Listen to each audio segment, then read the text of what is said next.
আসসালামু আলাইকুম রহমতুল্লাহ। আমাদের এখানে একজন পেশেন্ট আসছে, একজন বোন।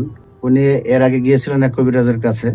যাওয়ার পরে কবিরাজ ওনাকে দেখেন লম্বা লম্বা দুইটা শীট ধরা দিয়েছে, এটা বালিশের নিচে রাখার জন্য, যে যাতে স্বপ্নে যাতে খাওয়া বন্ধ হয়।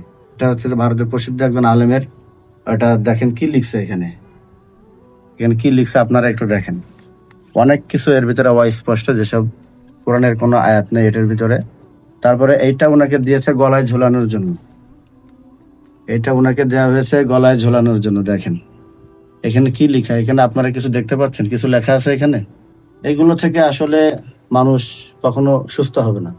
পরিপূর্ণ সুস্থ হতে হলে কোরআন এবং সুন্নাহর দিকে ফিরে আসতে হবে, এবং কোরআন সুন্নাহ অনুযায়ী আল্লাহ সাল্লাল্লাহু আলাইহি সাল্লাম যেভাবে বলেছেন সেভাবে চলতে হবে, সেভাবে রুকিয়া করতে হবে, এবং সকাল এবং সন্ধ্যার যে জিকিরগুলো রয়েছে সেগুলো আঁকড়ে ধরতে হবে, এবং অভিজ্ঞ রাকি অনুযায়ী আপনারা পরামর্শ নিয়ে চলবেন ইনশাআল্লাহ তাআলা। আসসালামু আলাইকুম রহমতুল্লাহ।